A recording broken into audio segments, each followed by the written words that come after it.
Alright, what is up, y'all? I am here with the legendary, awesome, libertarian views Scotty. Tell us who you are, where you come from, and how the hell did you get into libertarianism? That's the thing. I mean, the whole thing with this country in Scotland, where I'm from. I was born and raised in Glasgow, and years ago, this country, you would argue, of course, it was the home of Adam Smith. Scotland had done, a hell of a lot when things, and I'm not a religious person or nothing like that, but when things began moving towards more of the Presbyterian influence, and you partly thanks John Knox thanks to that.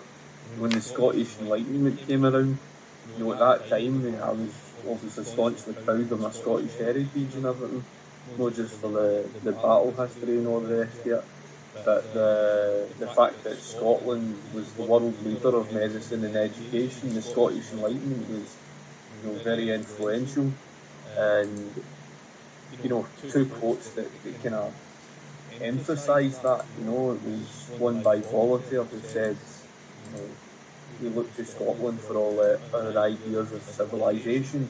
And then another quote was by Sir Winston Churchill. He says, of all the small nations of this earth, perhaps only the ancient Greeks could surpass the Scots to the contribution to mankind. And I was always, very staunchly proud of my Scottish heritage. And before I get into politics, and this was before 2011 and that, um, I was just someone who didn't really understand anything about left versus right or nothing. Didn't understand anything about politics and stuff like that until I actually started asking questions. I was just fortunate that I had an older brother who was already, well into finances, the stock market and stuff like that. He certainly understood a lot, and I was able to ask questions, and you know, I knew that Margaret Thatcher was a figure that was utterly despised in this country because, unfortunate as it is to say, Scotland has lost its way. I would probably say that's been down to so many years of, the heavy nationalisation that's, indoctrinated, especially in the state education system. Yep. State education, as I've long argued, really is political indoctrination. And you can see that even throughout the young students who think everything should just come for free, free education, free prescriptions, free healthcare, free this, that, and the next thing, because they're born into the system. You know what I mean? So they don't know any better. They're never told anything. I mean, that's the power in the whole thing today with the state education.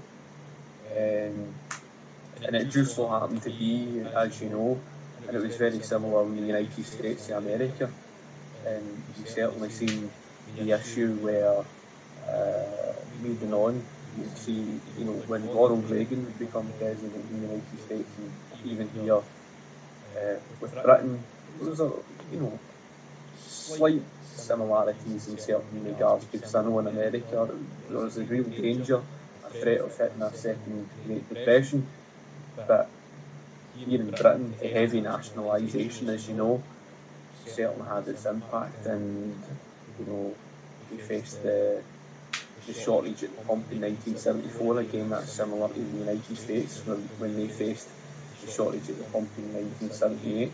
Again, it was all the price ceilings, and of course capitalism would get the blame. I didn't understand anything at the time, but then there was, as you know, the winter of discontent. And all of this build up because of all the socialism and stuff. I didn't understand anything at the time, but Margaret Thatcher would become the Prime Minister, and she would be seen as this evil, evil witch or something because of, the privatisation, the deregulation, apparently, right? And she was utterly despised across this country.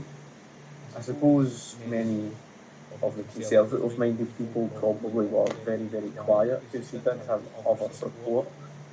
I think just a lot of people just remain quiet, but as you know about the left, they like to be the loudest, and so I would always hear, all the hatred, of Margaret Thatcher.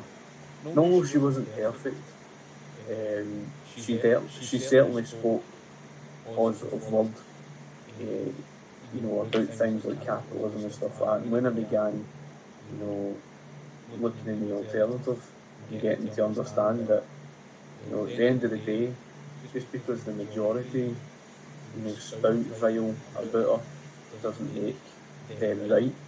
And I was always one of those people that, I would look in the alternative. I would look basically away from what the majority thinks, because more often than not, you find the truth is hidden.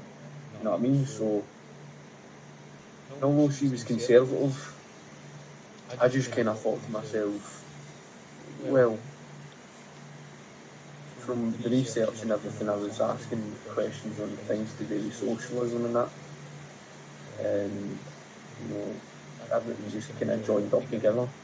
So when I began asking questions, and I asked the question, what is socialism and stuff like that, and obviously I was told, Scott, it's very, very dangerous.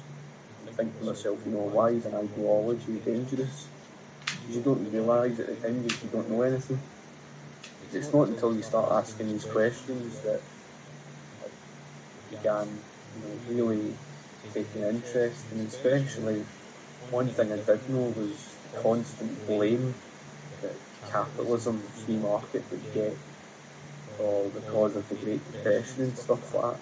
And you'd always hear, even when I wasn't interested in politics and stuff, you'd always hear the rhetorical nonsense.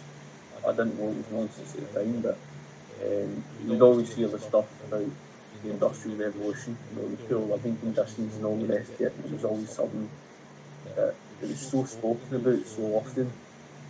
I was kind of thinking to myself, I kind of really want to know, what's this all about? Like, why is this, so popular and whatever? And it was so true what Tom Wood said. Often the case is people's perception of that period of history that, more often than not shapes their political views. I can say that today, it's certainly the case. Stuff on the child labour and other issues, to do with the wider gap between the rich and poor, or other things. And so that's kind of what, led me one thing to the other. I began researching economic history, and, one thing led to another, and it was just a case that I was thankful because of my brother. I managed to move in the right road, and I began researching myself, and it was just so obvious, just to see the faults of socialism, just for reading about it.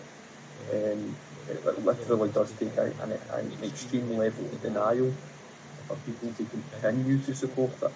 And history has been that abundantly clear, and even just studying, the basic economics and stuff like that, it helped me massively, and that's how I became, libertarian, because it's been abundantly clear that even the mess that we're in today, capitalism's never been the fault, and the free market is actually the most successful system.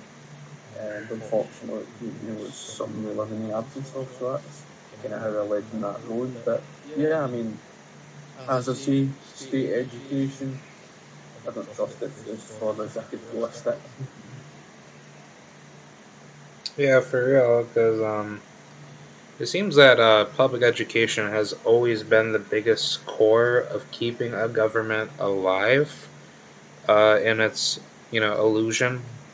So that way the next generation can just carry over for what the old generation had to follow. And it's definitely the monopolization of opportunity, which would be with money too, because the state does not live if it cannot control the resources in one gigantic monopoly. So the greatest tool to utilize that would be money, because that's how people would be able to break away from those chains if it were more decentralized. In which it is. It's just that the state has to use education first to make you say, look, this whole world's fake, so Therefore, the state is heavenly responsible to take care of you, so you can't live your life as freely as you can because of us. So, without us, you would just be one stupid little greedy, evil person doing bad things in the world. So, if you try to do that, then basically you just don't care about other people. So, there's a reason why government X needs to survive, and then what? All these other governments form, and then they just do the same thing and hurt other people.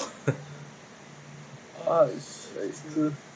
It's true in what you state. I mean, that's one thing we never allow is government to touch the education system. There's no such thing as a moral, even from the moral argument, there's no such thing as a moral education system where the state is involved, because there's this thing called mandatory education. That's something I've always been against, because I don't believe things should be mandatory. Don't get me wrong, certain subjects are important, and I don't deny that. Things like mathematics and perhaps English classes and stuff like that, I can understand. There's certain subjects that are important, but really all I believe in the free market for the moral argument, for that in itself. Even the history of the state education, from what I learned, the state education system, especially in the United States, was largely based off influence from the Prussian school model, and really it was just all a case of being used to politically indoctrinate collectively. And it certainly has the influence to do that, and it's been bloody successful in doing so. It's like you say, it's just there. The very fact that they will basically prepare students, keep them dumbed down to a certain degree, keep them in the dark in a certain extent, and so that when they leave school, they more or less become subservient to the state in many regards. They begin to believe that, oh well, things should be nationalised and whatever. And I don't know, I think because, the teachers work as well, and because it's the public sector, then it's in their interests, because they rely upon the wage and being public sector workers. So they've kind of got that, influence to them as well. After all, if you privatised it all, I think they live in the assumption that they would lose their job or something like that. I'm not entirely sure, to be honest. But it's like you say. I mean, it really is something that's used in favour of the state, and the state gets to basically pick and choose. It gets to dictate what information that the students are getting taught. It gets to dictate even the answers that the students have to give. After all, it's the government body that that marks all these exams and stuff like that. So that's the problem with state education. And you could give another answer that might have a right answer, but they'll still mark you half wrong. That's the thing. I don't trust state education. It's certainly been one of the biggest influences, along with the mainstream media, that has allowed them to control the masses in a varying degree. It's like I say, see, folk are born into the system, they're born into things like social security and things like the NHS. It's very hard to roll back on, because people think that that's just a done thing. They don't realise that it's one big scam, because the free market would certainly provide far better service. They're just never thought about it. Yeah, because I had that impression at one point when I was younger, but then once I got into economics more and actually looked at real facts and evidence that shows that the variables do work in a privatized, decentralized model, yeah, it works 10 times better. and there's always new competition that steps up to bad competition that doesn't give consumers what they want. Like you just don't walk into Walmart wanting to buy stuff just because you feel like it. You go there because Walmart has like the best quality products for your desire. And if they didn't, then guess what? You're not going to go back to Walmart. That's how Kmart went out of business. Kmart used to be like one of the best stores in the country. And then guess what? They started selling crappy products. They didn't give people what they want. Then boom, they went out of business. Same thing with Blockbuster. They thought that they were going to be like number one on top of the world. And guess what? Yeah, you got like Redbox, Netflix coming up, taking everything out. That was like years and years ago, and just as you say, is that, and it's an interesting point because with free market education, it's the same way, healthcare, the free market, and it's true. Capitalism would just get rid of the deadwood. Any that is inefficient, any that can't do business right, they wouldn't last in the free market. You would be facing liquidation, and newer, better schools, newer, better hospitals, private providers would come through, and that's the beauty of the free markets. And it's just like Daniel Hannan once described it as, it's kind of like weeding your garden. It's like you get rid of all the dead wood in that, and that's the point. Whereas when you get such a monopolised system, and even with this of government-run healthcare or government, run education, the problem with it is the very fact that it's propping failure up. So it doesn't matter how inefficient it becomes. You could be faced with all, just like the NHS here in Britain, you'd be faced with all the, long waiting lines, the shortage of staff, the incompetence and misallocation of resources, etc., etc. And yet, despite that, your solution to the problem is throwing more and more money at the problem, you know what I mean? And I do remember very well, because when I was a young boy, he even had Blockbuster here, but it's an American company, I'm sure. And that was way back when we had tapes and we used to have the games and stuff like that. And I used to use it often enough. And at the time, we thought it was something, fantastic, for its time. See, once things like that, like Netflix came out along, first of all, you would see Napster. You probably remember these torrents where people would start downloading music. It started as sort of like a trend, and then the internet grew, and along came things like this, of the likes of Netflix, etc. And before you know it, I mean, competition just wiped the floor with it. And that's the case. I mean, it's like you say. I mean, you're not guaranteed success, and that's the difference to the capitalist system. You get rid of the deadwood, and that's part of the reason. And it's a good point, because it's part of the reason why the free market education is better than what we're faced with in Scotland alone. This whole state education system's just been getting worse. The grading and everything. Students are, getting extremely poor grades and stuff like that. And even it's like the pass marks have been reduced and everything. Just the standard of quality of education, even since I left, has gone way downhill. You can see who's to blame on that. The likes of the SNP. In fact, I wouldn't say 100%, but they practically have a monopoly here in Scotland, because there's like this cultist movement that keeps them in power, all because they want the so-called Scottish independence. But the reason why I stood against all of that was because it's mental, because they seem to think the answer is marry this, free stuff and free this, that, and the next thing. And what SNP did recently, I mean, we already had stuff like the free tuition fees, but SNP began opening that up to foreign students coming in from the European Union, and Terrible. how's the taxpayers in this country Foot the bill. supposed to afford that?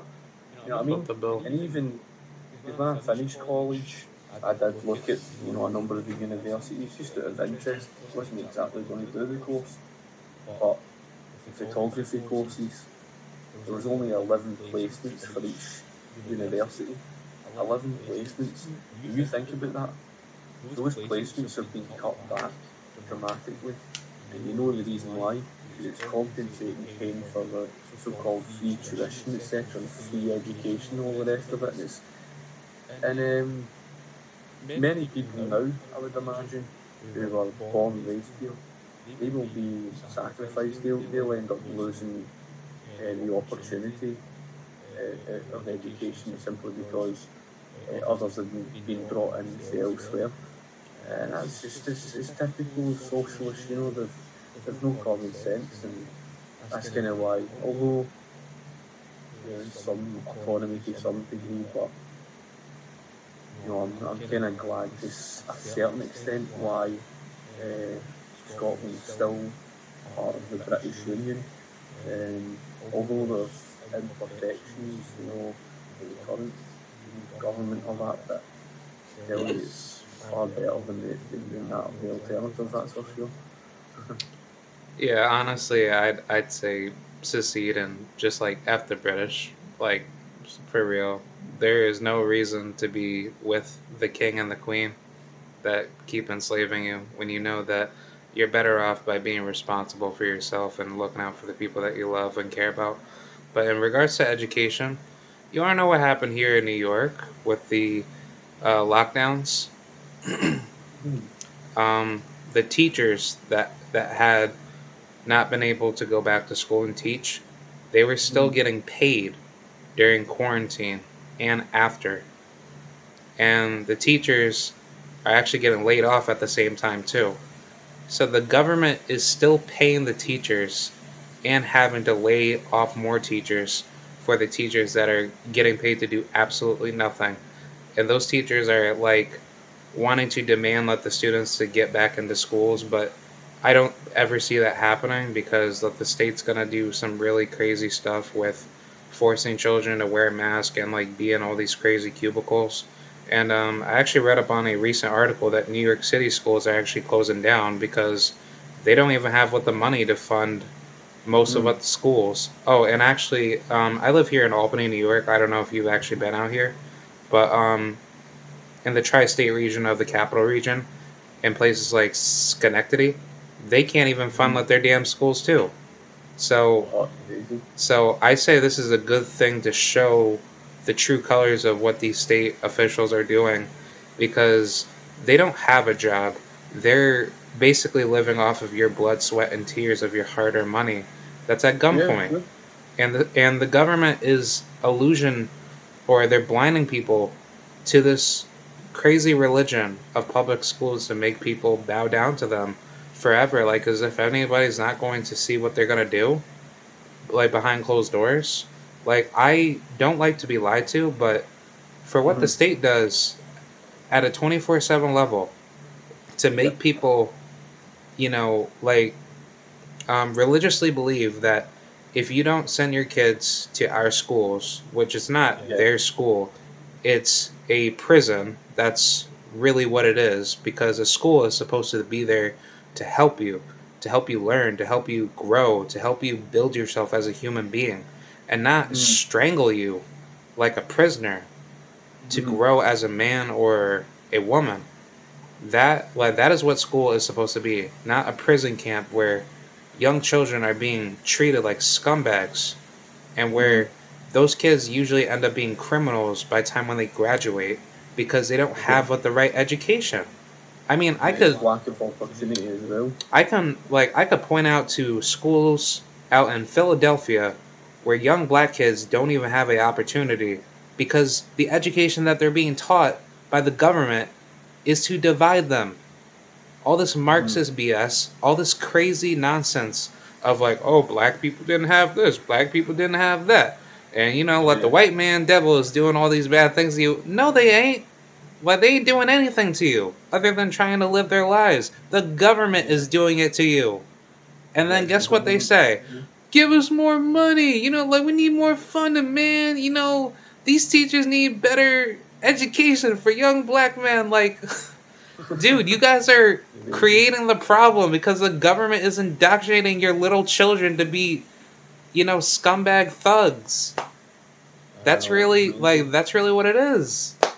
see, like over there, because in New York, for example, I would imagine like in each state you've got your own form of government below the main federal government. So, in terms of the government that's in New York, I would imagine it's the one like, because I'm not fully clued up, but I've heard the name of the likes of De Blasio, and I watched obviously the other day where many people from New York are now fleeing New York, or they're actually fleeing, or thousands are packing and leaving because of the mess that De Blasio has caused to New York, and especially defunding the police. That's mental, but like you say with the education system, I mean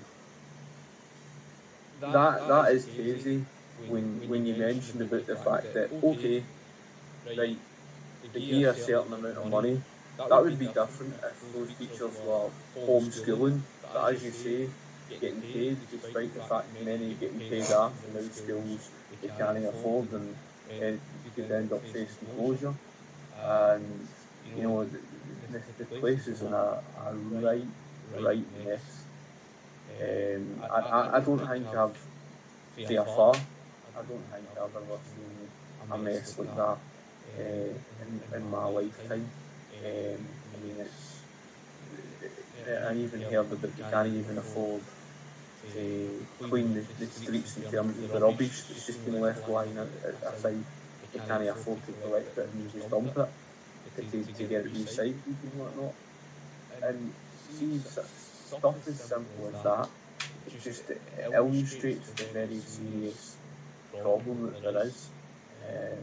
But I completely agree in terms of, and I even remember Kevin D. Williamson's argument on the education, and he says that there is no equality with the state of education in the United States, because for those who are in the poorer constituent areas, the teachers who work in the poorer constituent areas, they get paid less than those who work in the more affluent, areas, and there's that level of inequality and whatever that they try to claim is supposed to be so equal and whatever. But I mean, you're spot on. I mean, if it was going to the free market, you wouldn't be faced with that issue where hot shit's going bankrupt and whatever.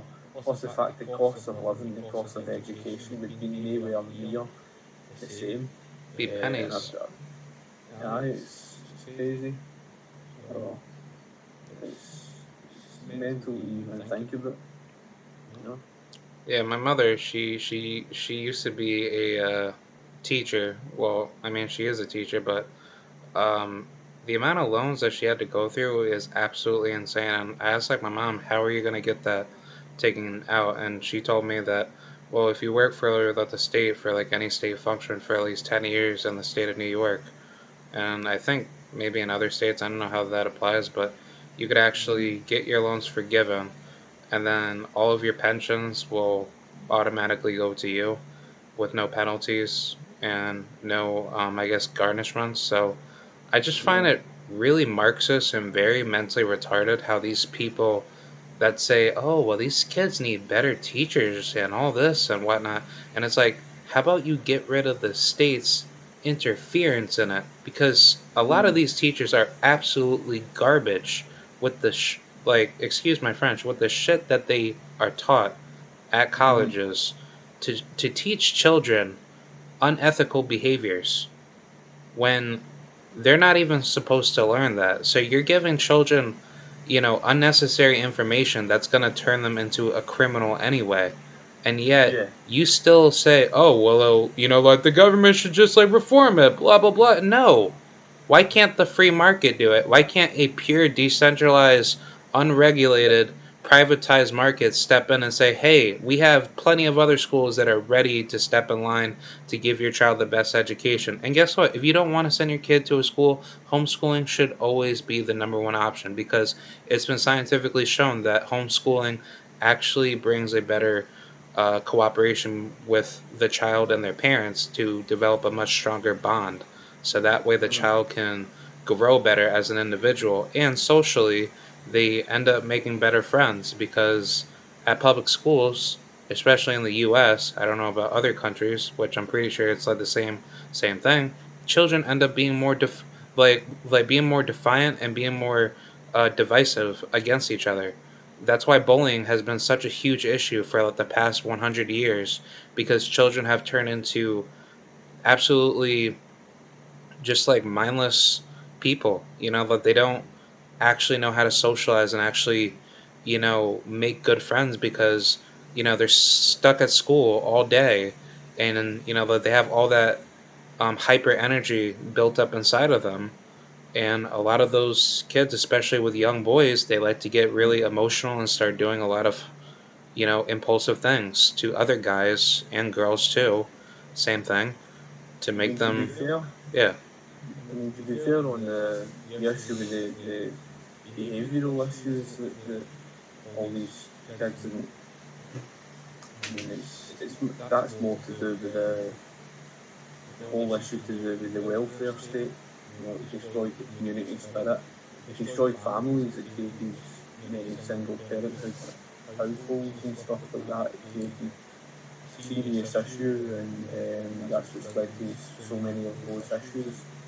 And it just so happens to be that that's what the state education, plus the fact, of course, the state education system does, systematically dumb kids down, keeps them in the dark and whatever, and weighs them down.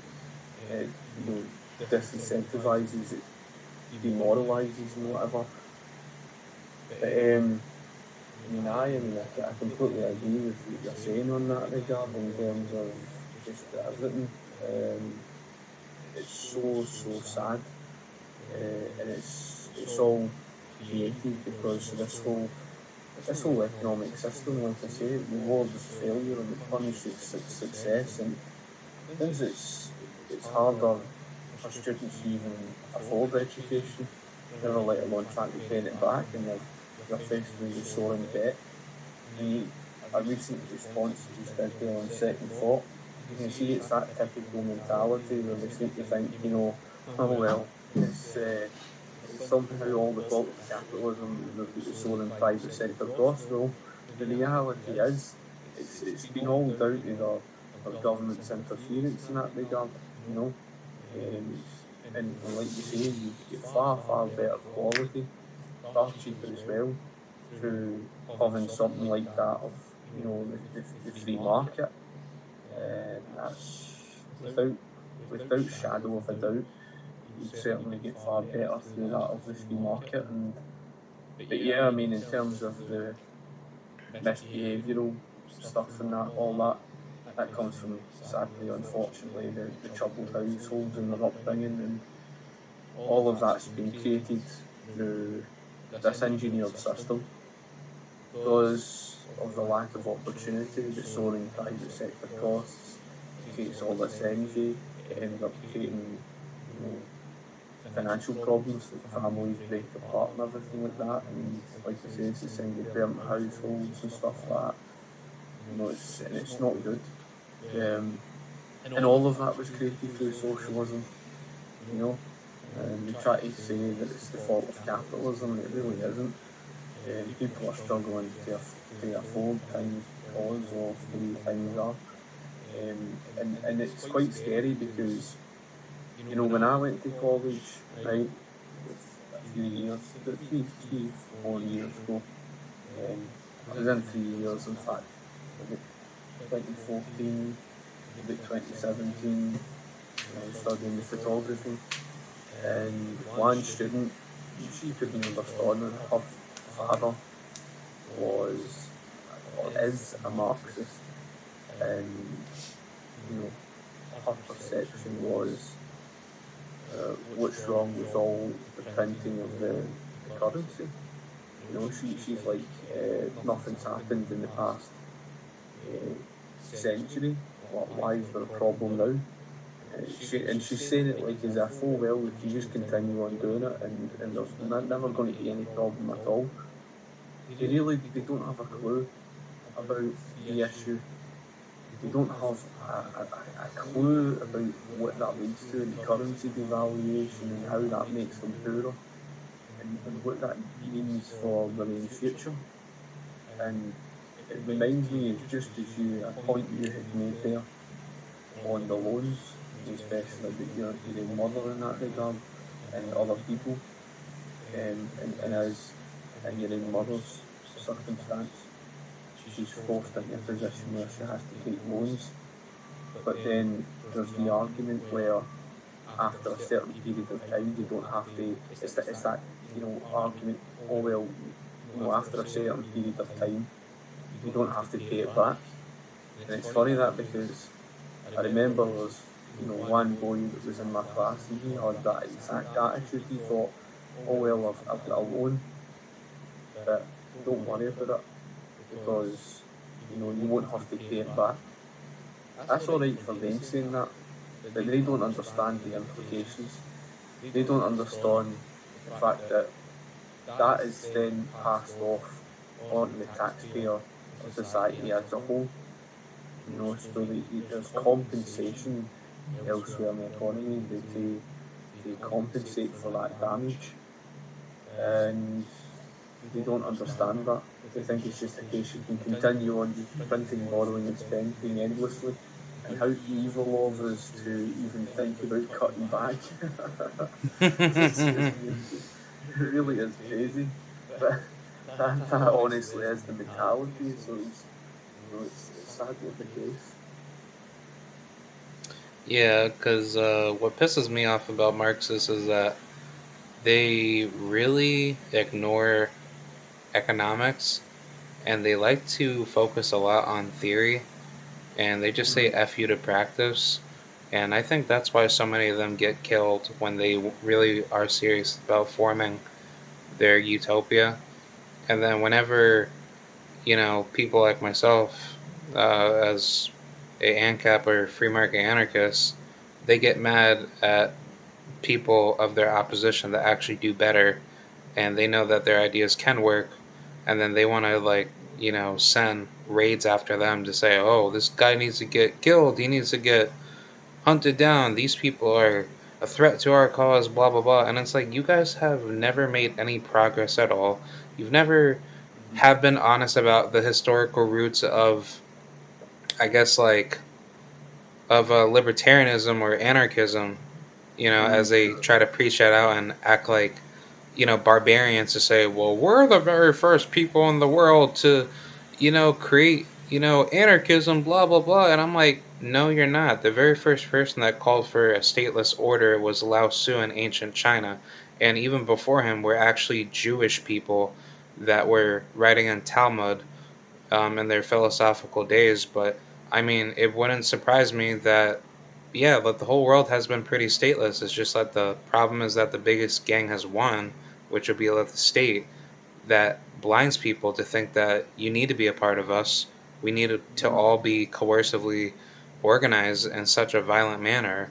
And then Yeah. without us, you would just never live right. Because just look at every other stateless world like Somalia that doesn't Mm-hmm. have any true leader fighting, you know, to the death when there's clearly 19 governments fighting right now, calling for power. So no, but that's all inconsistent with the beliefs of, liberty and, the ethics of natural law and everything that is vital for, human prosperity. And that's what gets me angry about the most when people have to lie of their like a political Yeah. ideology just to just to have like a leg to stand on. And I guess like what I like about libertarianism is like it's honest. It pretty Mm-hmm. much explains everything straightforward. And people don't like to hear that because guess what? It's the truth. You don't want to True. hear it. So therefore therefore you and your, thugs are going to try everything in your power to shut it up. And guess what? The three things that will always come out are the sun, the moon, and the truth. You will never stop the truth. The truth is immutable, and that is something that has been scientifically proven in all walks of life. So no matter what you try to do, you will never stop it. Because in the end, the truth will set you free. That is a fact. Slavery Exactly. slavery has never been around forever. It's only really been around for 2 to 3,000 years. And but the state has actually created it from its very first government, which was Mesopotamia, or also known as ancient Sumer. And guess what? That was their very first set of laws. So if you are against the biggest monopoly of all monopolies, it would be the state. Stop saying that free markets are the ones that cause people to be violent when clearly that is not the case. People that want to form monopolistic powers, i.e., governments, are the ones that you want taken out of your life, not people who want to freely, voluntarily associate with one another and make a better future for everyone else. Yeah, I mean, you're exactly right in all of that. I mean, at the end of the day, the whole, and like you said, it's spot on. Everything that they speak of is purely based off of theory. Everything, every argument they make, it's like, oh, but Karl Marx said this, but Engels said that, but such and such said this, but such and such said Proudhon that. said this. And that's the thing, because they don't seem to comprehend. And they can speak about all the libertarianism that they want. And I've even seen how dishonest they are when they try to actually, correlate, socialism with personal ownership of possessions and Personal property. yeah, it's like it absolutely nothing to do with socialism. Personal And then property. Communal property.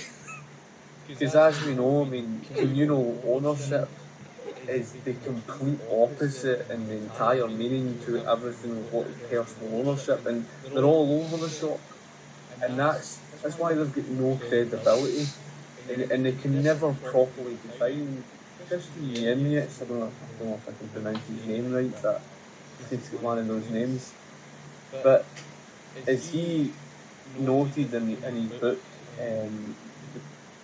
Socialism, the failed idea that never dies, he touched upon quite a poignant point that when it comes to socialists, they have all these aspirations when they speak about their theories of all their aspirations and whatever.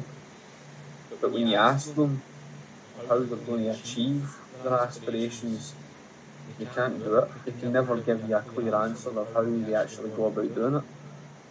And that's the thing, because it's unrealistic.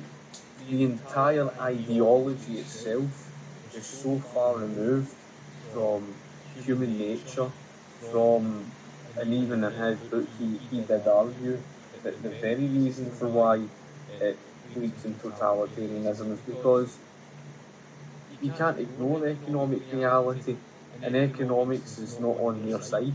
It never has been. And it's, like he says, it's the dishonesty, the way that they, completely ignore everything, no matter how much evidence you slap in their face with it.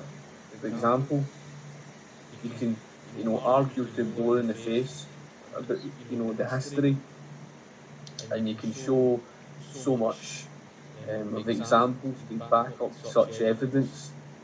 And a prime example of that, Venezuela, they always use the excuses. It's always some form of an excuse, and their excuses they would say, oh well, it was the United States of America, and it was all their so-called intervention, but there was no US economic sanctions until mid 2017. That was long after they hit hyperinflation, and even then they say, oh, but the US got Saudi Arabia to ramp up oil production, and that apparently caused the economic mess.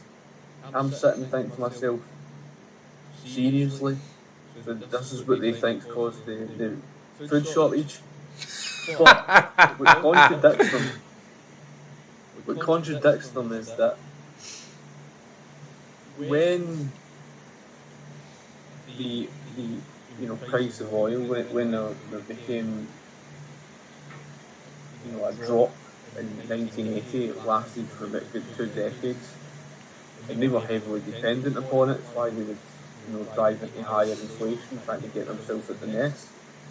So that's what happens when you when you nationalise the oil industry in about 1975, and you end up going down the road of trying to depend so heavily upon oil, and when the price of it drops, you're in deep trouble. And that's what happened with Venezuela. And when Hugo Chavez was stepping in, and of course, just a few weeks before he became president of Venezuela, then of course the oil boom began. Now he was so lucky by that because he promised he would, fund them off the back of the oil. And so the oil boom began just a few weeks or so before he became president. So he was lucky in that regard. But that oil boom, as you know, it's volatile. It'll only last for so long. So it lasted till about 2007. And this is what contradicts them. Because in 2003, as soon as, and this is what we mean, as soon as the price wage controls began, etc., isn't it magical just how immediately following that you would see blackouts, food shortage crisis, although it wasn't as widespread, it was still noticeable because of the price ceilings. And yet, despite such evidence, instead of accepting what was caused, they simply deny it. And that's the problem. And I'll never understand them in this. And it proves that they're so irrational and caught up in feelings, because when you explain to them, or even if you look at it from this perspective, if they cared so much about the sick, the poor, the needy, the disabled, if they actually cared about these people, they would acknowledge real world solutions to problems. They would acknowledge the difference between South Korea and North Korea. They would acknowledge the difference between West Germany and East Germany. They would acknowledge the difference between a country like India, with vast arable land and natural resources. Don't get me wrong, India had gone through a variety of specific problems, and I can respect that. If you're to compare that to a place like Hong Kong that was economically free, strongly free market, there's a strong contrasting difference between a country that restricts itself to a country that opens itself up to the free trade, etc. And that was the problem. You even see that with China. China restricted itself and was strongly communist. As soon as 1977 came along and started freeing themselves up to some degree, isn't it a surprise that the economy started doing better off? And that's always been the case throughout recorded history. And it's that time, because they're not interested in facts, reason, and logic. It goes way over their head. It's like, to them, all that matters is their cultist ideology. It's like a religion, more or less. It really is like a religion, and they don't want to accept any sort of truth. And like you said, it's so true. When it comes down to the truth, people say they want the truth, but when you give people the truth, they can't handle it. Yeah, they get mad at you. It's so true. It's so true. And that's been the case even with people who support the mixed economy. The truth is so stark, and that's what that's why I'm so passionate, and I love the liberty movement. I love the libertarian movement because it's based on sound moral reasoning. It's based on the truth. You can see it from recorded history. That's not to say that people cannot make a counter argument. They can certainly try, but their arguments have fallen flat. Take, for Yeah. example, those who argue in the favour of the mixed economy. That's precisely what gave rise to the corporatist system. Yeah, that's And it all, fascism. yeah, and all it takes is an understanding of why the monopolies occurred, why all these things took place, and again, as you were mentioning there about the monopolies and whatever, that's why they came about because of government's interference, and it creates poor quality, it creates incompetence. Again, it goes down that road of propping failure up at the expense of the taxpayer and everything.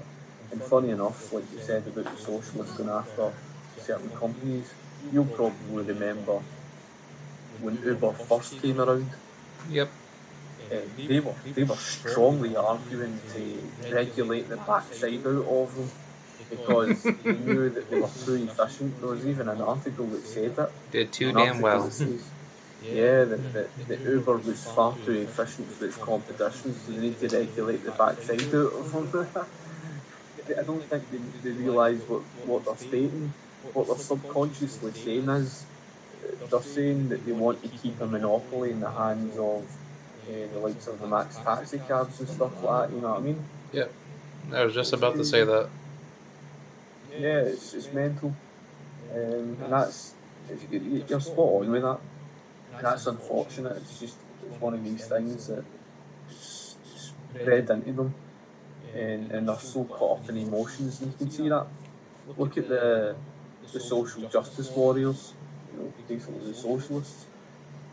You see it from their emotional reaction. Or I remember there's some American lassie, she shaved her hair off and everything, and she's standing, and this guy is just trying to explain to her about facts, uh, and basically saying that facts are more important than her emotions, and she's ended up losing it. She loses her mind, and she says no, her emotions are real, and that epitomises everything of the left wing movement to a T, because they honestly think that their emotions are somehow more important. But economics is not something based on emotions.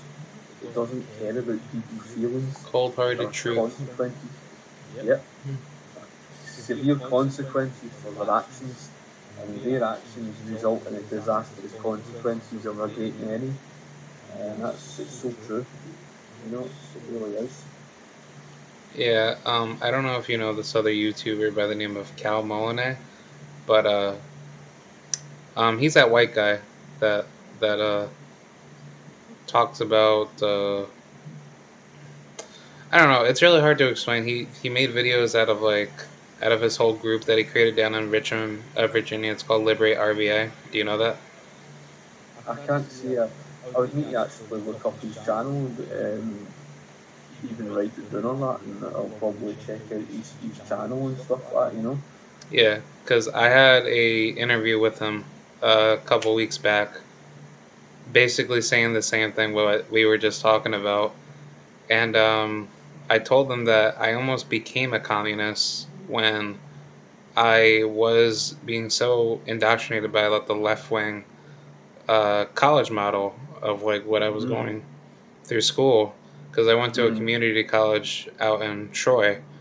Um, that's like another tri-state region out of the Capital District, but it's called Hudson Valley Community College. Um, but just like the amount of professors that say like the stupidest shit ever, it doesn't surprise me why these people have a bunch of irrational, emotionalistic thinking, where they don't think, they just act like mental retards, and they're not there to be honest. They're there to cause civil riots. They're there to be barbarians, and as far as I know, that's not how humans interact with one another. Once you fail to reciprocate, rights and human civility, you've now entered into the state of nature, and you're no longer a human being. And I find it really fascinating how these types of people try to think that they're going to be like the ones at the top when clearly that's Yeah, not they how. never are.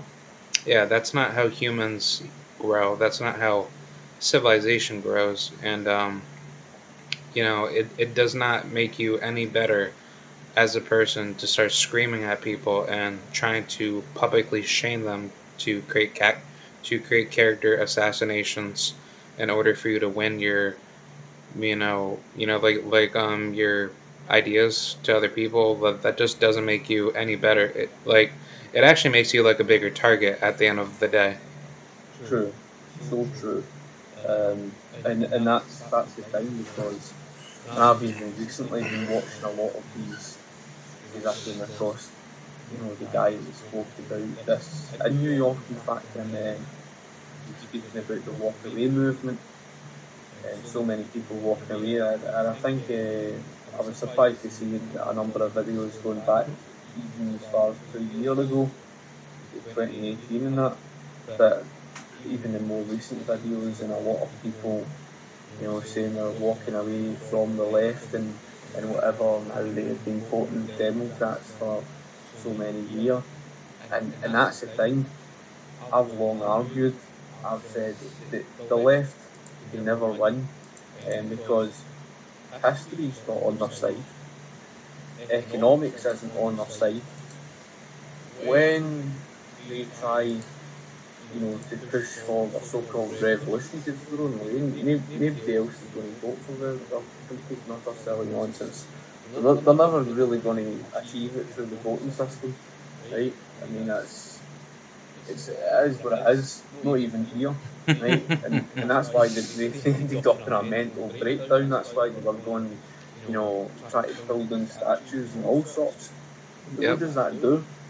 It's like he says, when you go into that phase of all that violence, all it does is it creates an absolute mess for themselves. It doesn't give them a good reputation. It doesn't give them a good image. And then those who were, initially in support of it begin to start, questioning things. They begin to start thinking to themselves, am I in the right place here? Once these people start questioning things and they start looking at the alternative, that's the left finished. Because what the left depends upon is silencing us. In other words, that's what they depend upon, because folk like us can provide rational, sound arguments, and we can provide arguments that we can back, not just by economic history, but of economics itself. We can actually give reason for why things happen and actually explain why things happen. That's something that the left can't do. The left are absolutely incapable.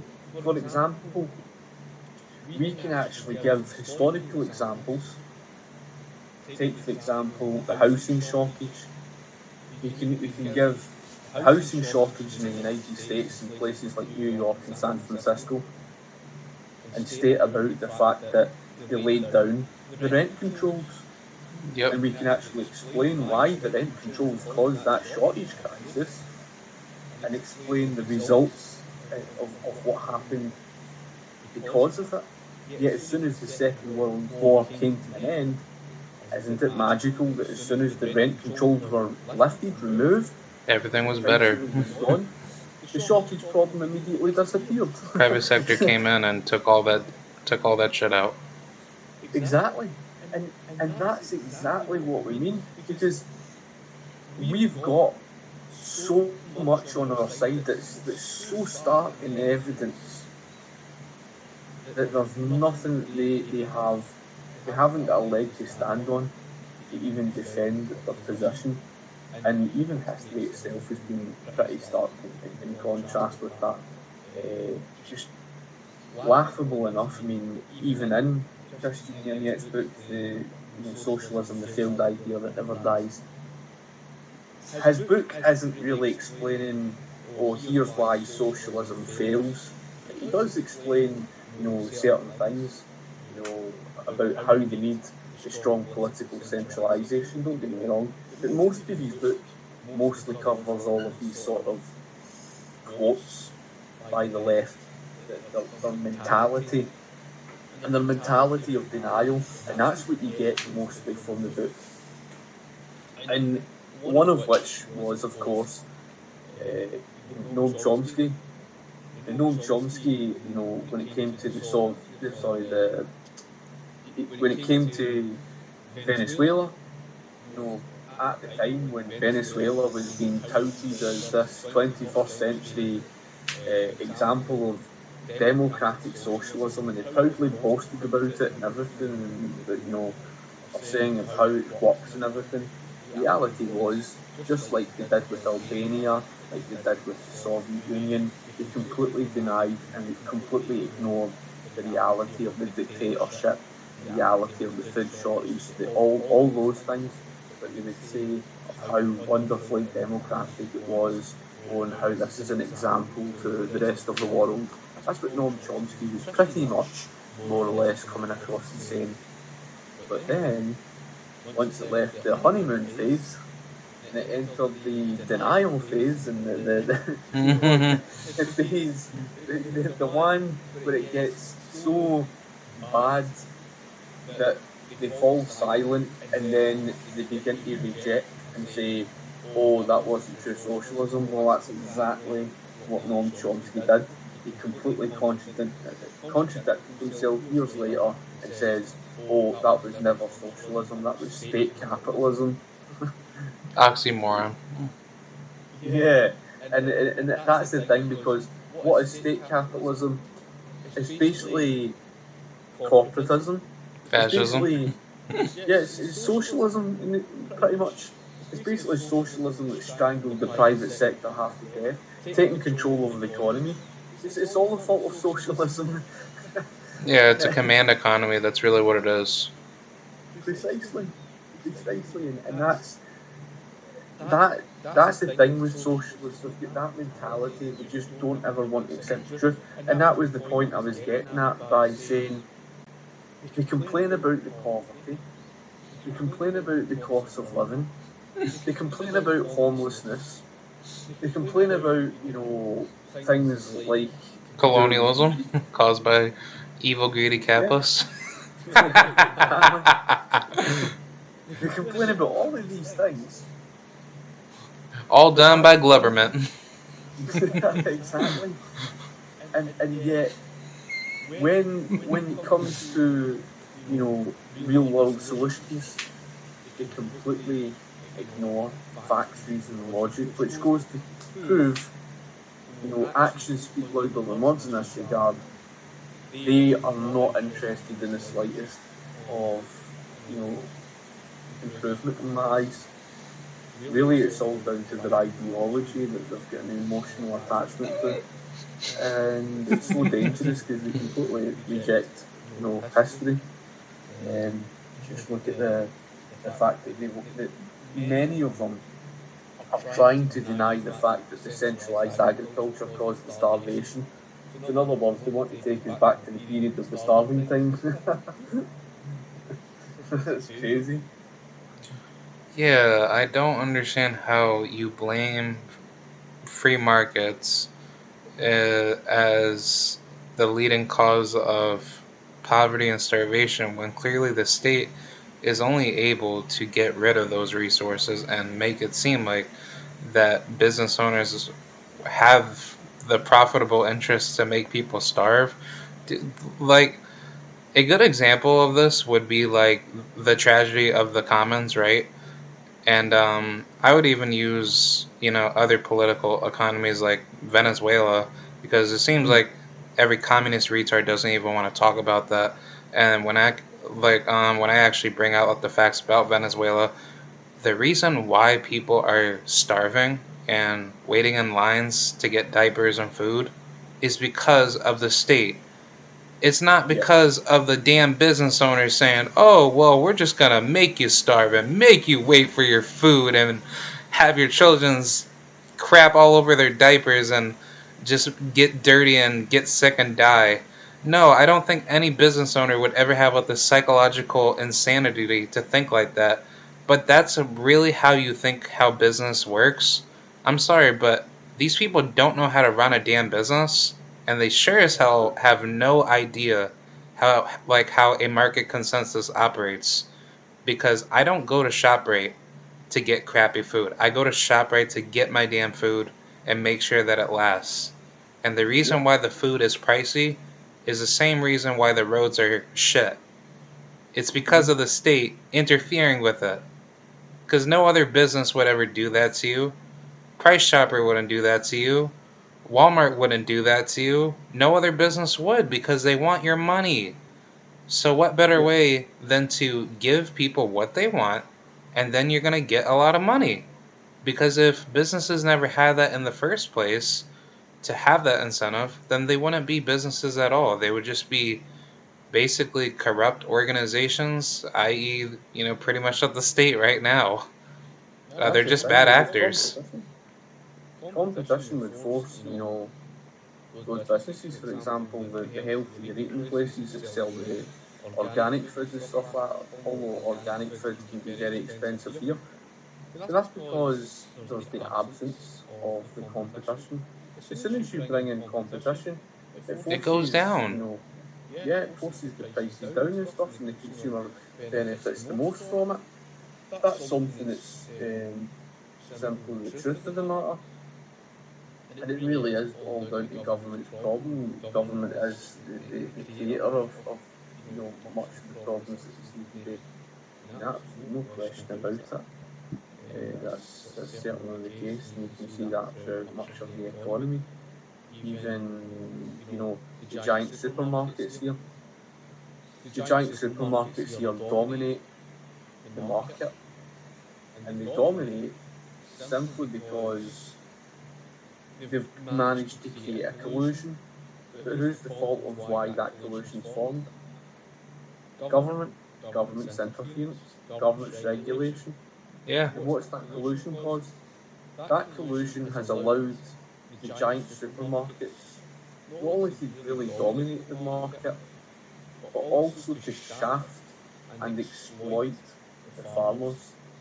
In Yep. other words, what they're saying to British domestic farmers, what they're saying to them is that you lower your prices and sell to us, the supermarkets, and if you don't, Then you're gonna lose your damn property. no.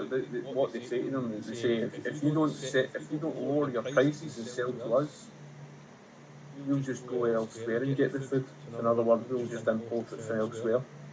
Oh, okay, okay.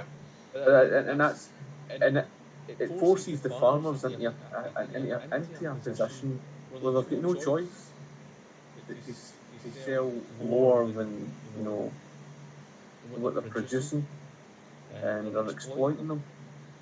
And that was created because of a collusion that's been formed through government's intervention.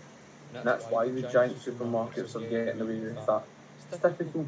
It's always a case that capitalism always gets the blame. It's never the fault of capitalism. It's always the fault of the interference by government. Yeah, that's what I was about to say because the farmers would have been making a killing by selling to whoever they want to, and it would Mm-hmm. be 10 times cheaper to get milk, eggs, everything that you love to see at the store for like pennies, technically, and it would make people want to trade themselves, and then it just make like the cost of living a lot cheaper and the accessibility for resources more stable because everybody would have a share in whatever product that they're investing in, and it would be so much easier. And I would actually like to see that, honestly. That would just make my life a lot better because getting groceries at the stores here in New York, I'm seeing my prices to be like almost 120 to $145, depending on what you Yeah, it's get. crazy. It's crazy. It is. And the thing is that you look at your basket at the end of it, or your trolley or whatever, and for what you've picked up. you're thinking to yourself, how the fuck's that even $150 or For something 20 thinking happening? items. That's that's what you're thinking because Yeah. it's the inflation, you know. I remember looking at this was an American prices as well, and it was McDonald's or something. It was an old picture. I was just amazed by the price difference. Even if you look at the 1970s, like the Big Mac meal or something was like 70 odd or 79 cents, right? About 70 odd cents, right? I don't know what the price is nowadays, but I would imagine it's probably more than $5, Yeah. for a Big Mac meal. Like, I know a big, gigantic Hershey's chocolate bar at one point was like less than like 50 cents at one point. I think back in the early 80s, but then as inflation took its route, it's like more than $10 just for one. And I'm just like, that doesn't make any sense. I could easily go to a chocolate factory out in Vermont or out here in New Aye, York, and I could get that for like literally like 75% less for what the inflationary value is. it's mental that, isn't it? It's crazy. And all of that's been created because of all of the inflationary problems. You know, that's exactly what's created the problem. I can understand that one of the solutions, there's two options here to tackle the debt problem. Number one would be to default. That would be my preferable option, to just default on it, and face the consequences. Fail. But it's better than it's better allowing everything to just liquidate, just restarting and taking the pain in this period of time. You know what I mean? It's better than doing that, and we're leaving. So that's option one, is obviously defaulting. The second option is continuing to run the printing press but not spending, to curtail the spending, to cut back. And that was one of the reasons why they were running the printing press to a varying degree. But unfortunately, and as far as I'm aware, I'm not 100% on it. I don't know if Trump is doing it, but a lot of what's been printed is being spent in another area of the economy, and that's not helping, because it's like Ron Paul argued. At the end of the day, um, what really should happen is real cutbacks, real cutback in spending and stuff like that. And that's a serious part of the problem, and it creates, like I say, it creates that inflationary problem. That's something that a lot of folk don't comprehend, and it's like that guy, Second Thought, that I responded to, Kane. He thinks it's a case that, oh well, it's apparently a fault of capitalism, but These and evil, and greedy capitalists. and they think it's just a case that you can just run the printing press and then use all that money, and somehow it can be used to somehow make the economy better by having universal healthcare for American people. Oh my god, man. Stupid Can you as imagine shit. 300 million people on that? Yeah, let's take a look at Nazi Germany, Zimbabwe, Somalia, Venezuela, all these communist hellholes or fascistic hellholes. It doesn't matter, they're all crap anyway, that have Yeah. murdered millions upon billions of people. So I don't think this level of insanity is working. So I think you're part of the problem, not the people that want to be rational and live their lives as freely as possible. Yeah, that's it. I mean, it's really a case that they want to go, the fact that they want to go down the road of all that, and they think it's somehow more affordable. Um, And it really is, it's truly remarkable how many times I've came across that argument on the American healthcare system. I've came across it so many times that it's unreal, and it's always brought up. And that was one of the main reasons why I did that video explaining about American healthcare costs, and then of course addressing separately on the direct primary care. Now, as far as I'm aware, no many folk are aware of the direct primary care system. I don't think many folk are aware of it. They can't, because all they talk about is the main American healthcare market, and that's what I mean. And again, and it's not just the education system. You've got to blame the mainstream media. You know what I mean? It's not like the mainstream media is covering any of these sort of things. You know, they somewhat just, they've got an agenda, and you can see it. Again, Trump isn't perfect on that, but you can see the agenda in the mainstream media. It's a lot of it's like pro-leftist. It's the same here in Britain with things like the BBC, because they're guaranteed the funding. You know what I mean? They're Yeah. guaranteed the license fee. But at the end of the day, the license fee should be scrapped. The organisation should be what we call privatised. They should be forced to work for their money. You know what I mean? Instead of being guaranteed money in their pockets, because what have they been doing? All they've been doing is disrespecting the people, going against them, practically called the British people just a bunch of racists for basically, Bunch of you know, idiots. for basically supporting, you know, the control of the immigration because of the issue of what's been faced recently, but mostly because of, you know, calling for independence from the EUSSR. Yep. The European Union Soviet Socialist Republic. Yeah, just a bunch of Marxist, insane toids. But I wanted to bring up the one point about central banking. Mm-hmm. Central banking is actually part of the Communist Manifesto, if I'm not mistaken, right? Yes. Central banks, one of the planks in the Communist Manifesto was to,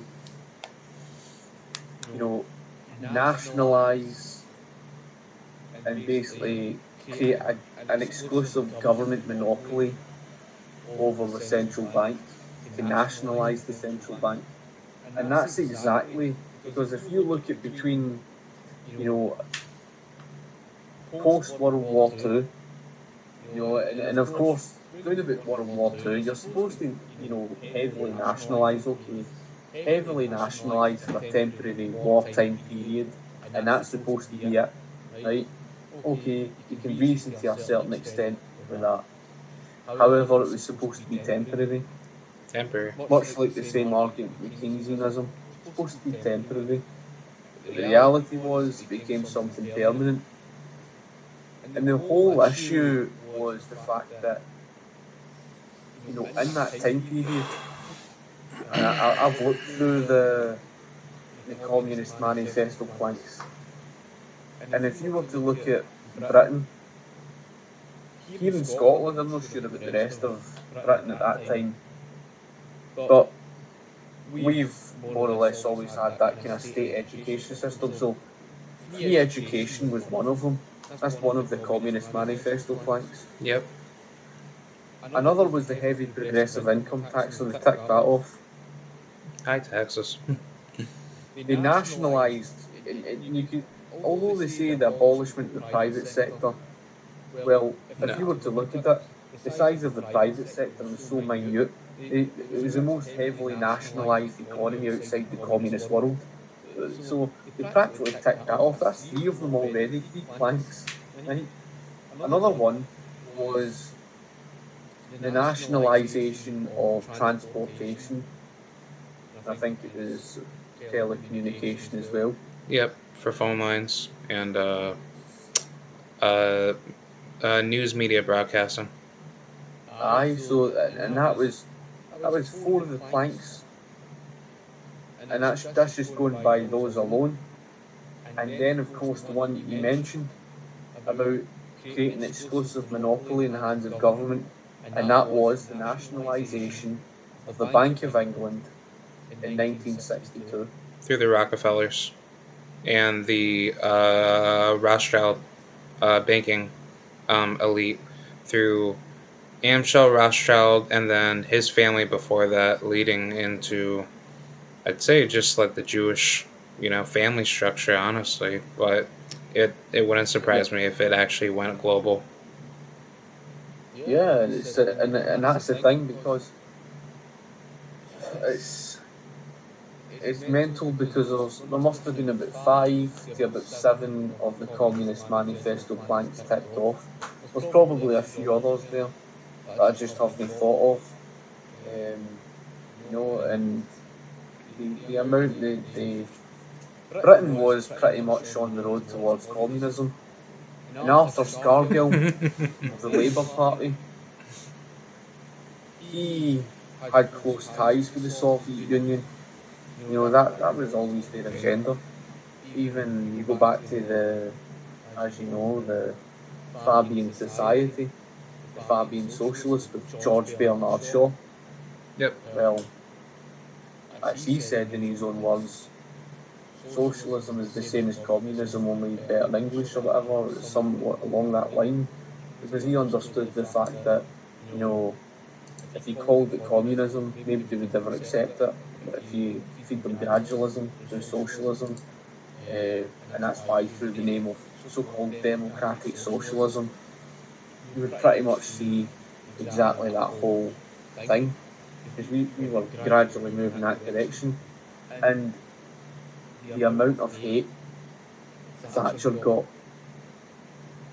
Now they try to say, "Oh well, it's because she destroyed the economy." I don't believe that.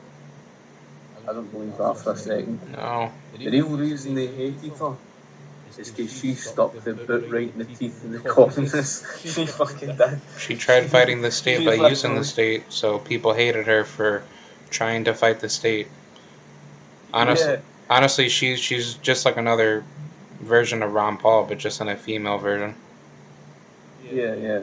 And that's the thing, they hated her for that. They absolutely despised her because of the things like the privatisation and stuff like that. And had it not been for her, we would have hit hyperinflation.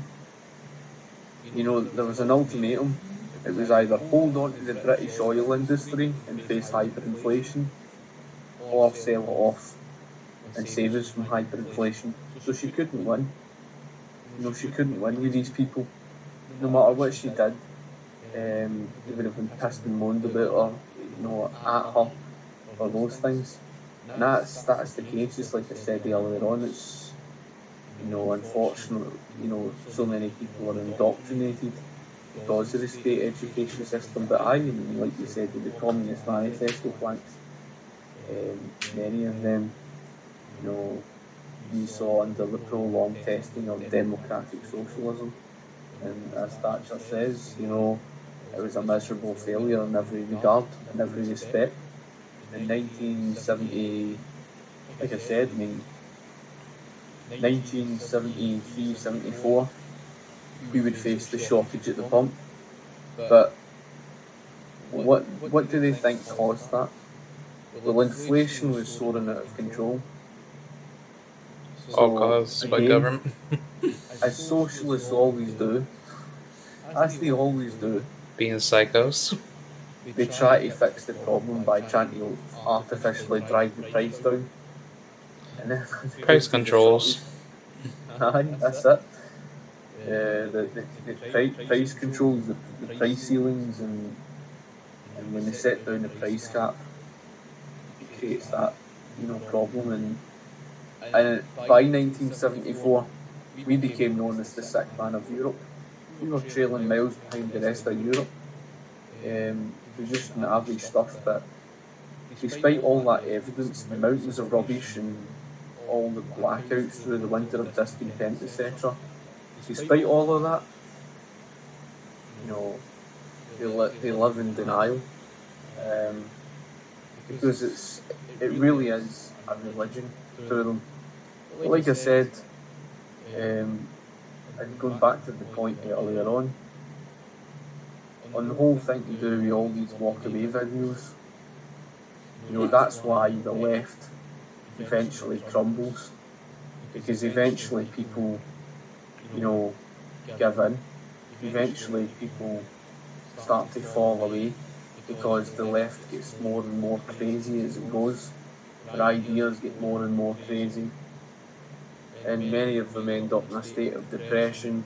The violence ends up making them lose support because they're never going to win against us for that reason. Because they can't, that logic, reason, the facts, etc., is not on their side. It's not on their side at all. Yeah, man. It is absolutely insane how these people do not get put to the torches of execution when clearly the people who try to fight for liberty and try to fight against the state's aggression are the ones targeted for simply, speaking out the truth and trying to stand their grounds. Mm-hmm. Yeah, I just wanted to say like one last thing to wrap things up. I really do believe the enlightenment of libertarianism will happen in this time frame. I'm not the one to be optimistic. I like to be realistic as much as possible. But I do think that with what people like us are doing to have these conversations and to spread it globally, it's definitely going to favor, our side of what we want to see. Because, like I was telling Cal, I do want to see a stateless society, and I know that that will happen.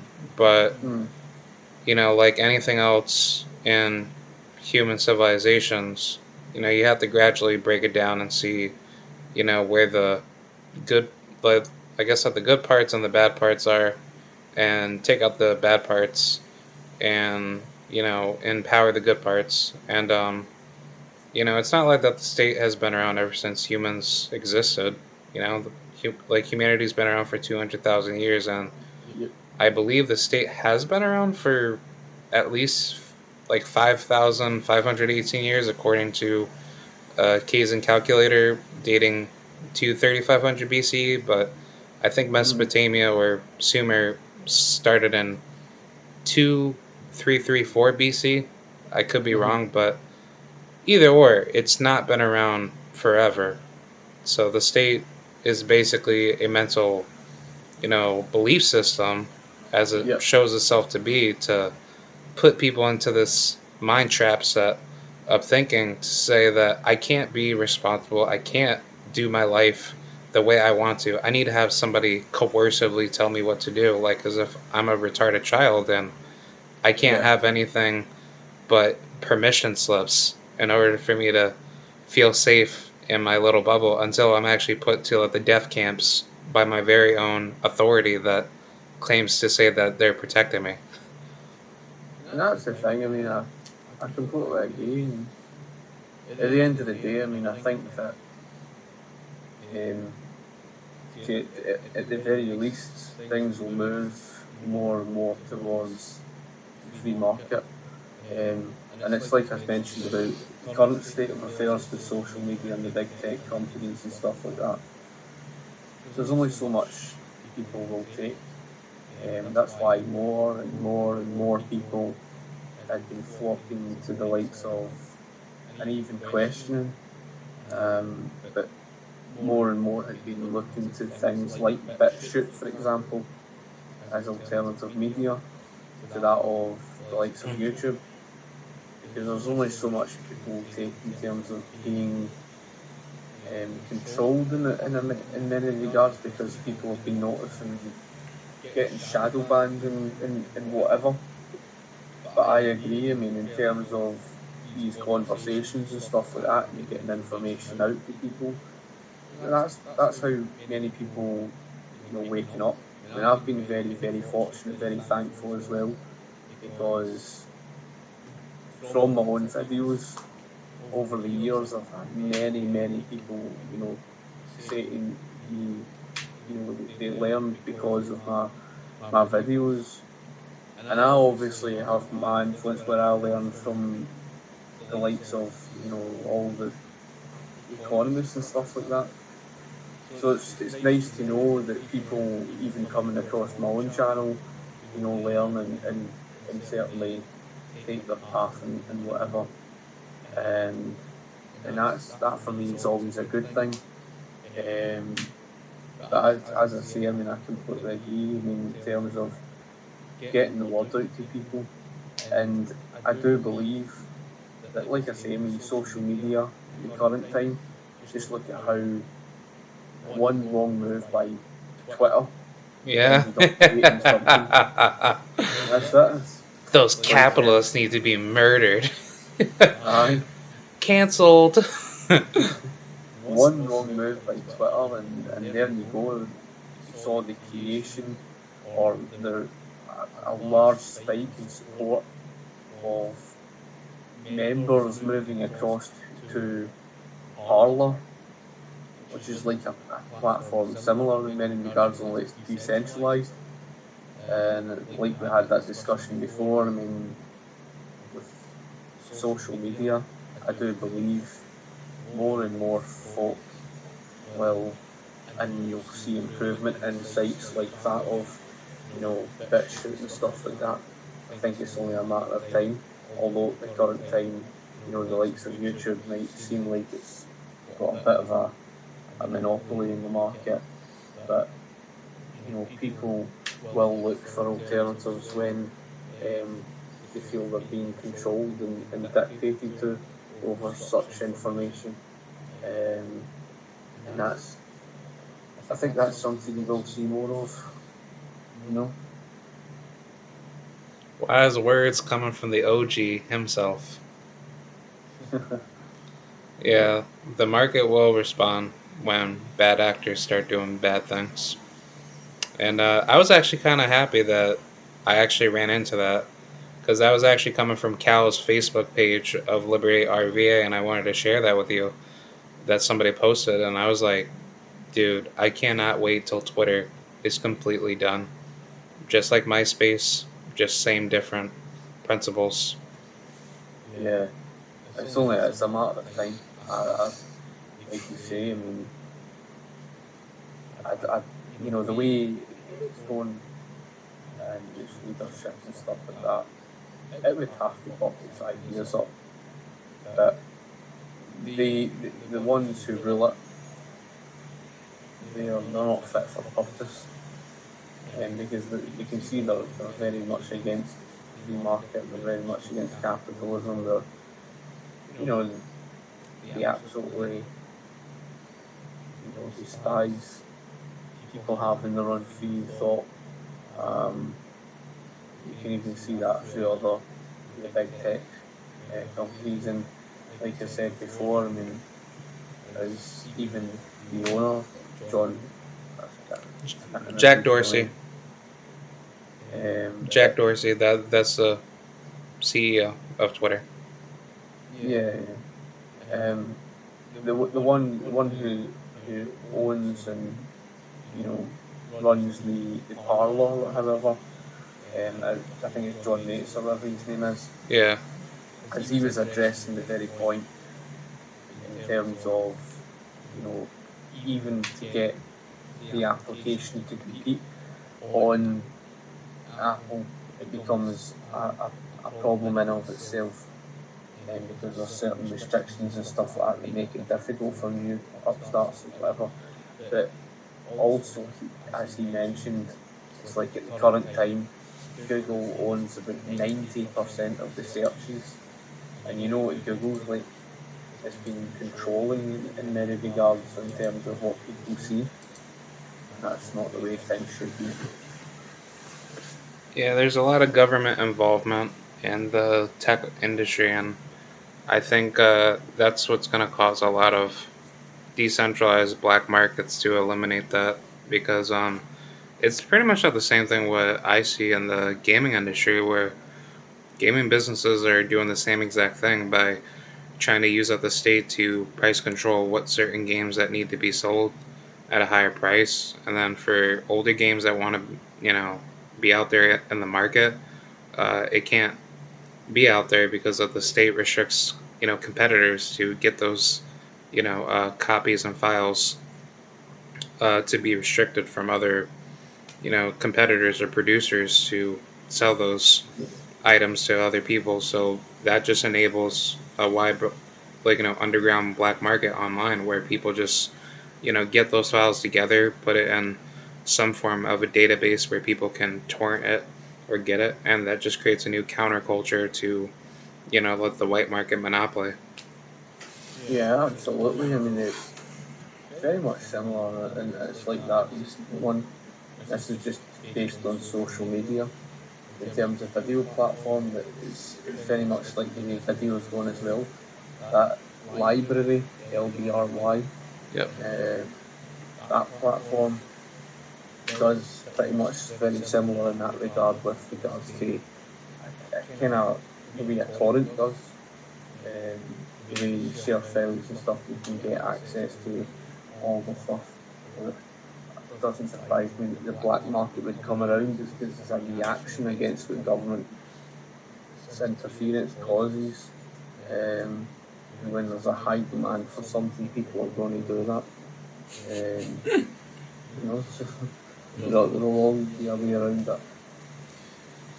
Yeah, people have this weird belief to think black markets are so evil, but let me ask you, when you are a person that likes to buy the things that they want to buy, and you can no longer buy it, what makes you think you're not going to be finding a way to get it? That's like saying that you're going to get rid of people drinking, i.e., Yeah. prohibition days, where 10,000 Yeah, people had to get killed by the United States government. And guess exactly. what they did? They bootlegged a crapload of alcohol, and 200 cops got murdered every single day because they were trying to prevent those people from drinking, along with little children that were forced by their parents. They wanted to get into it because they were peer pressured. Yeah. So if that was reversed and that was completely deregulated and left to a market competition, then families would, easily not have their children drink alcohol, and people would create some form of a norm to sell alcohol at a much cheaper price, and people would have the freedom to choose like what type of, distilleries or whatever alcoholic beverages that they want to their liking. I personally would like to see that too. Yeah, that was the same story, exact same story with the cannabis and stuff like that, the marijuana. It's that exact same story.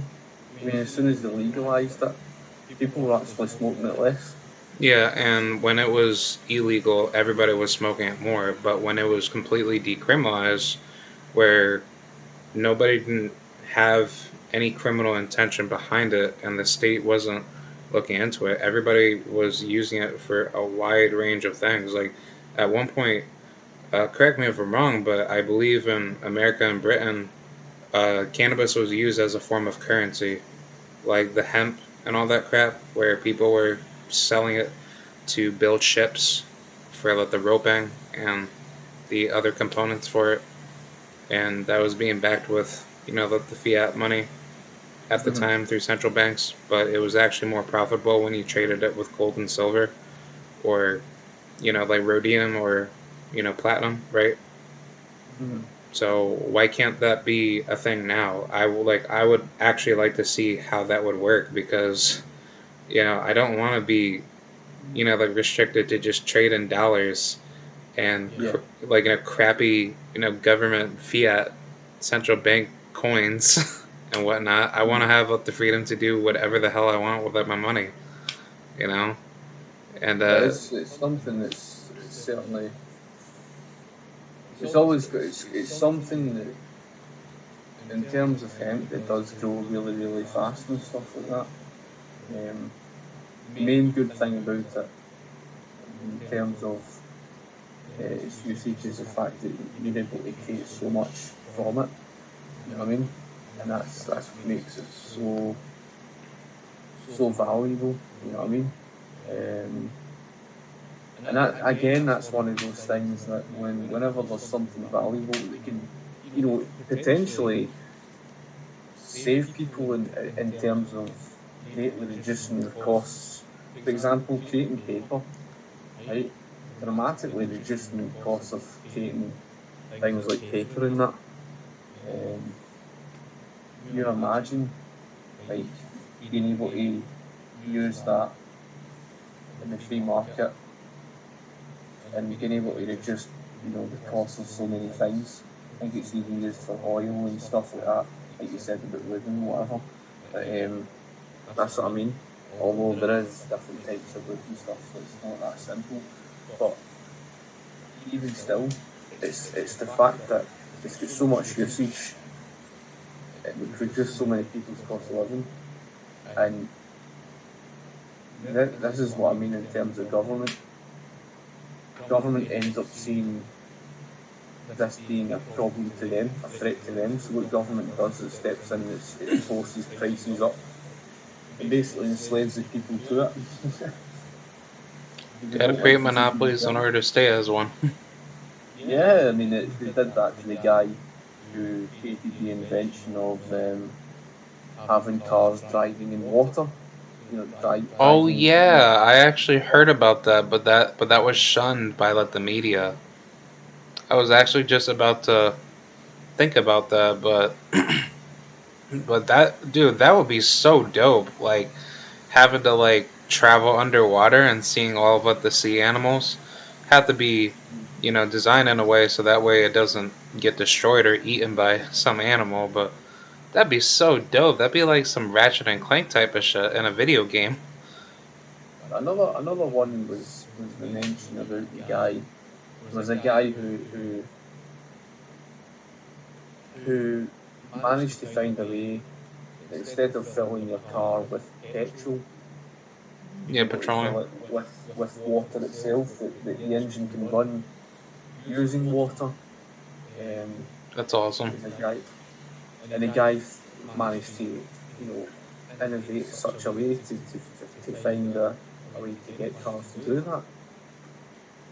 So what did the state do? Got involved to regulate the backside to prevent the guys from ever doing it. That's what I mean. And yet you hear all the arguments about CO2 and stuff like that. Jackasses. Exactly. Yeah, I think there's more than enough proof that a free market has always been the state's worst enemy for success, and they will not win at the end of the day. They will lose because people will always find a way to innovate a new idea to help out solutions to Mm. a bigger problem. And I don't think that has ever been a problem to any market competition that has been shown in all of history. And Yeah. I think at the end of the day, if people want something done, there will always be a producer in every market needed for it. Mm. No, I do agree. I do completely agree. It's the same with the 3D printing and everything. Oh The yeah, for biggest thing in guns. forefront. Yep. That's exactly right. Dude, I would love to just see that technology grow and like people can make like M240s out their backyard. That would be so like Terminator. Like, dude, just give me like a M240 out of a 3D printer. Be like, oh, okay. Oh, do you want some like incendiary bullets? I can make that too. Oh, word? Give me that shit. I wanna, dude. Just give me like a javelin rocket launcher. I'll be ready to go and make me that McNuke sandwich too. Oh my god. Exactly. And that's why people are so afraid of, I guess, ANCAPs because they know that, like if all those ideas were to be implemented like tomorrow and everybody would have like every idea that they could think of completely you know, like produce at such a rate where the state can't keep up. Where I actually watched a very good, I guess like video, I guess video speech of Stefan Molyneux back in the day, and Mm-hmm. he made a really good point. If everyone could keep their technology that they produce away from the state, and the state had everything of what it had stole from the private sector, it would like not survive that long, because if everything is decentralized away from the state and the state's not able to attain it, then the state's just completely decimated like very quickly. And I think that's why the state needs to keep stealing all these great ideas away from all these up and coming producers in Yeah, it makes entrepreneurship. people be so dependent upon it. I can see that point. Yeah, it's reasonable. Um, there needs in their eyes. That's why you need to keep people to some extent, so dependent. Um, because when you thing decentralised to the free market, you're taking away more or less its wealth and power.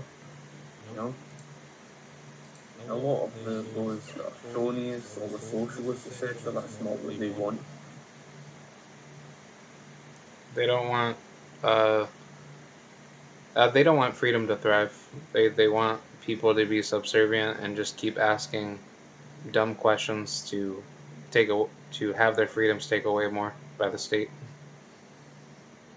That's exactly right. And it's the same thing with even folk here and just the populist movement. Unfortunately, a lot of these populists they don't realise it. They think they're calling for some sort of revolution or whatever. But I always long argued. I said that even the European Union here is the tip of the iceberg. But the reality is, I mean, they just want more government dependency in another way. For example, social security, the welfare state, the NHS. They just want to protect these things, and even things like state pension and stuff. They don't realise that that's part of the reason why the state becomes so self-serving, so and it just abuses them. That's naturally what happens eventually, and it just again, no matter even if they reduce the size of government and reduce the power and whatever, they had those things. All it's just doing is just going to lead down the road of more and more government dependence. It happens. Um, so that's the whole great way reducing of its power, taking all that away from it. Yeah, I it'll can all see fall that. apart. Yeah, that's it. All right, man. I think that's pretty much what I have to say. Is there any last words you have to say for your fans? And what is the most influential piece of information you can give to people right now? In terms of any last words in that, in terms of what people really should take from the argument on the free market and stuff. People, complain about certain issues.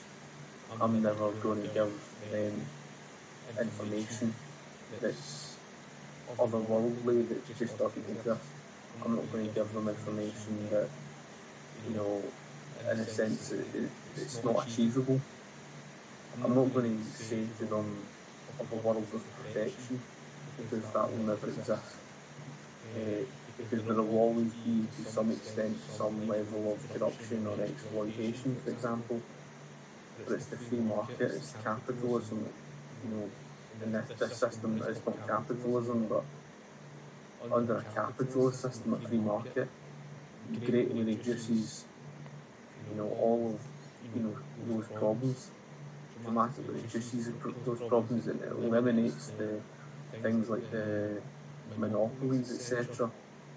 And the beauty on why people should get behind it in the free market is because if people want to live in an economy with extremely low, inflation, where they have cheap and low costs of living, and they want a higher standard quality of life, and to have such a way where they're not caught in a place where there's a lack of opportunity for employment. The free market's the solution for that, because the current system they live under today is nothing at all like a free market. Free market keeps it hands down, and people who are stressed by the cost of living, by the thought of whether they'll be able to find work, all of those things. If people, feel they want to start their own private business, and it's so easy to do in a free market, and that's the beauty of it. Anybody can make something of themselves, and even make a modest living, whether they choose to work for other people or work for themselves. There's the beauty of it, and through free market money, the purchasing power drives up in value, unlike what we've seen over the course of a century-long period. In the absence of capitalism, in the absence of free market money, we've seen the currency devaluation that left people worse off, and the free market's really the solution to the problems that they're complaining about. I know a lot of people don't really understand, but if people were to sit down and properly look at the economic history, look at the economic arguments, look at the Industrial Revolution, and they'll begin to realise that they've been lied to on such a scale. It's colossal. The lies that people have been fed, for so long on so many things, because they just buy into the first thing that they hear. But if people were to actually properly sit down and actually look at things, and actually study what the free market is, to actually learn about all of these things, they'd be in a far better position than where they are today. Now, like I said, I don't paint anything based on perfection. All economies, there's good recessions, bad recessions. The free markets, you come across these recessions, but whenever the recession comes along, leave it be. Over a short period of time, the free market quickly drives out of it. And the purpose of these recessions is just to clear the deadwood, allowing your more efficient industry to improve. Whereas when obviously all that government intervention, it just drives people's costs of living up. Although through the good intentions it might sound like, oh well, they're providing for the poor, it doesn't. It ends up hurting the poor. It takes away their opportunity. You see that through the welfare state, you see it through social security. It takes away much of that, and it drives people down. It ends up leading to bigger government, ends up leading to debt problems like we see today, um, fewer opportunity in the market, monopoly creation, collusions, cartels, you name it, all to do with corporatism. So my message to folk is, actually properly sit down, and if you're serious about, solutions to problems, if you're serious about real world change, do not listen to these people who sit and tell you all that anti-capitalist nonsense, because they don't understand what they're talking about. As soon as you get to understand what capitalism really is, the sooner you will break free from the chains that's really tying you down. And I know a lot of young folk out there who, for education, they might be concerned about their education costs or certain other things, stress, maybe in the cost of their living and stuff like that. I can reason with, those folk, and my message to them is that, if they want to live a better life where they can earn good wages and have a much, much cheaper cost of living, and the ability to have cheaper education and stuff like that, get to understand what capitalism really is, true private ownership, not the private sector that you're being lied to today. Because today's private sector really isn't the true free market, it's corporatism, and it's been caused by all of the government's intervention through socialism and unfortunately capitalism and getting the blame. So yeah, at the end of the day, people want to escape the stress and depression and times they want answers.